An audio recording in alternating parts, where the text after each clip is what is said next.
Hey, if you don't know me, I grew up a Jehovah's Witness and I'm about to respond to this comment. First, the groups you mentioned here don't associate with one another because of common interests. They associate with each other because of common lifestyles. Mothers tend to hang out with other mothers because their kids can do activities together. Doctors tend to hang out with not other doctors exclusively. I don't know where you got that. Do you know any doctors? Because I have several friends who are super intelligent and have advanced professions like lawyers, doctors, yada yada, and that's just like not a thing. But let's talk about the non-believers part. I think the reason why you're bringing this up is because I mentioned that Jehovah's Witnesses make it a point to only associate with other Jehovah's Witnesses unless they are setting an example for people who are not in the truth and eventually want to help those people come into the truth, or if they have to because of some obligation like work or school. Now, my question to you is, what makes you think that people are non-believers or people don't believe in God just because they left the organization? Why does your relationship with God have to be validated by exclusively hanging out with people who exert that belief and relationship with God in the exact same way that you do?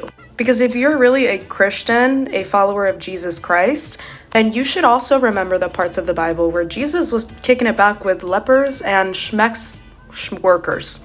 But then if you refer to later parts of the Bible in the New Testament where the Apostle Paul wrote it, you find verses where the Apostle Paul is like, don't even sit with these people, which is, a contradiction. And I think a lot of people miss the context of the Bible. They miss the part where the Bible is actually divinely inspired, but written physically by other people. So pieces like 2 Corinthians, 1 Corinthians, usually the later letters that went to the congregation, those were written, a lot of them by the Apostle Paul, and they were letters to a congregation.